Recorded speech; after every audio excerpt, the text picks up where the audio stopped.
Halo sobat YouTube semuanya, Assalamualaikum warahmatullahi wabarakatuh. Apa kabar sahabat petani kelapa sawit semuanya? Saya ucapkan selamat datang kembali di Inspirasi Berkebun Kelapa Sawit ya. Semoga sahabat semuanya dalam keadaan sehat, damai, dan sejahtera. Tidak ada halangan suatu apapun. Untuk yang lagi beraktivitas, semoga hari ini dilancarkan aktivitasnya dan semangat menjalaninya.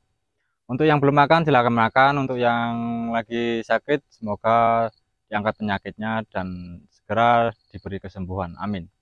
Baiklah sahabat semuanya, saya akan membahas tentang kali ini topik pembahasan kita adalah tentang urutan pemupukan kelapa sawit secara benar ya. Jadi seperti ini. Banyak petani kelapa sawit itu yang sistem proses pemupukannya itu asal mupuk, mupuk, mupuk, tetapi tidak tahu secara urutan dan secara perjalanan tahap bertahap itu seperti apa ya. Jadi tidak harus asal mupuk, mupuk ini, mupuk itu, nggak tahu kandungan dan secara urut-urutannya. Apa yang harusnya dibutuhkan oleh kelapa sawit itu dan apa yang diberi makan. Jadi gini, seharusnya petani sawit tahu ya, apa yang dibutuhkan kelapa sawit saat itu dan apa yang harus diberikan.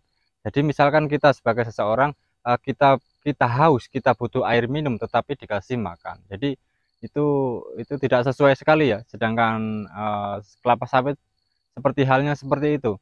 Jadi kita harus tahu kapan kondisi kelapa sawit itu butuh kandungan kalium, kapan butuh kandungan nitrogen ataupun fosfat. Jadi kita harus tahu.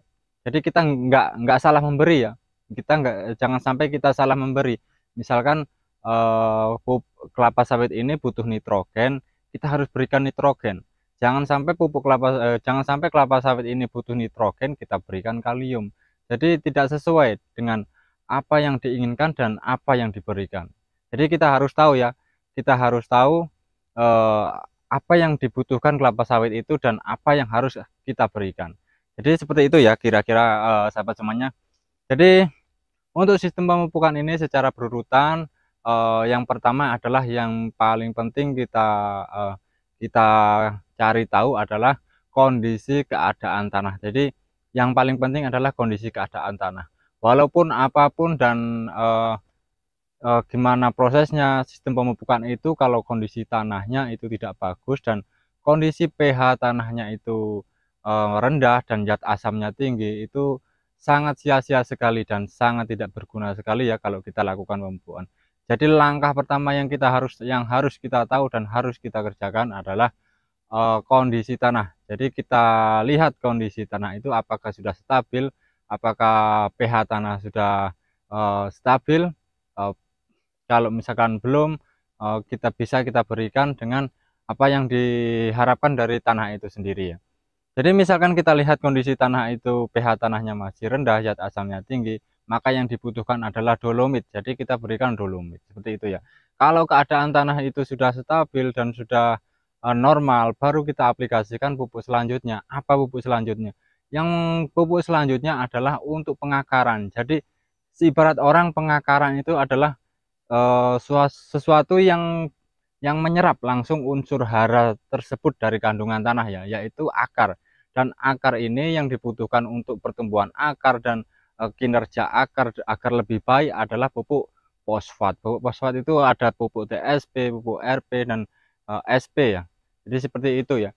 Jadi langkah yang kedua yang kita lakukan adalah memupuk dengan pupuk fosfat ya. Itu fungsinya untuk akar. Jadi setelah kondisi tanah bagus dan untuk penyerapan agar bagus juga, kita berikan fosfat ya. Pupuk fosfat itu fungsinya untuk pengakaran agar bagus, agar bisa menyerap kandungan-kandungan pupuk selanjutnya itu lebih efisien. Seperti itu ya. Untuk langkah yang ketiga yaitu kita berikan pupuk nitrogen ya. Fungsinya apa pupuk nitrogen ini? Pastinya fungsinya untuk pertumbuhan daun ya, untuk pertumbuhan daun dan pemancingan bunga. Jadi kalau sudah akar sudah bagus, kondisi tanah bagus, maka akar pun akan menyerap dengan bagus. Untuk menyerap unsur hara yang dari kandungan pupuk itu lebih bagus lagi. Maka akar ini tadi sudah bagus, maka dia akan menyerap unsur hara dari pupuk nitrogen, yaitu pupuk nitrogen berupa urea atau ZA atau yang lain-lain, masih ada ya merek-merek yang lain. Cuman yang kebanyakan yang tahu itu urea dan ZA ya. Jadi langkah yang ketiga adalah memberikan pupuk urea ya. Urea ini fungsinya untuk pertumbuhan daun ya. Jadi setelah akar bagus, maka dia penyerapannya unsur hara bagus, yang diserap adalah unsur urea yang pertama untuk membentuk tubuh. Jadi kalau kita sudah seperti halnya manusia, kalau kita sudah memproses makanan itu dengan baik, maka yang pertama adalah untuk pertumbuhan tubuh kita, yaitu agar kita sehat ya, seperti itu. Jadi fungsi pupuk urea ini atau ZA ini adalah untuk pertumbuhan daun. Untuk pertumbuhan daun itu artinya apa? Untuk menyuburkan tanaman. Untuk langkah yang keempat adalah kita berikan pupuk kalium ya. Fungsinya apa pupuk kalium ini? Pupuk kalium ini fungsinya untuk merangsang pertumbuhan bunga dan buah ya. Jadi kalau misalkan kondisi tanah sudah bagus, pengakaran sudah bagus, penyerapan unsur hara sudah bagus, daun dan pertumbuhannya sudah bagus, maka yang akan kita lakukan selanjutnya adalah untuk merangsang pertumbuhan bunga dan buah. Gimana caranya agar buah kelapa sawit ini cepat tumbuh dan bisa membesar ya. Jadi seperti itu. Fungsi dari pupuk kalium ini adalah merangsang pertumbuhan bunga dan buah ya, agar buah ini secara eh, tumbuhnya bisa besar dan berat, serta terus-menerus membentuk calon buah ya, seperti itu. Untuk yang langkah kelimanya yaitu memberikan pupuk boron ya. Pupuk boron ini berupa borat. Jadi itu pun kalau semuanya yang tadi sudah diberikan dan kondisi keadaan kelapa sawit tersebut sudah bagus dan sudah berproduksi baik, maka kita berikan boron. Boron itu ada dosis-dosis tertentu ya untuk memberikan unsur hara pupuk boron ini. Syaratnya untuk memberikan pupuk boron ini, jika keempat proses tadi sudah terlaksanakan, maka tidak apa-apa dikasihkan boron. Untuk yang keenam adalah pupuk organik ataupun pupuk organik macam-macam ya, bisa pupuk organik ataupun pupuk kandang, pupuk limbah dari pabrik, tangkos ataupun lain-lain ya. Itu dilakukan 1 tahun sekali. Sedangkan yang proses yang keempat mulai dari dolomit, urea, dolomit, fosfat, urea, kalium. Sedangkan yang tiga secara berurutan tadi fosfat, urea dan kalium itu dilakukan dalam jarak waktu dalam jeda waktu 1 bulan ya. Jadi jaraknya ini tadi 3 bulan. Jadi untuk pupuk, misalkan sekarang pupuk fosfat, kita mupuk fosfat, 1 bulan lagi kita mupuk urea, 1 bulan lagi kita mupuk kalium.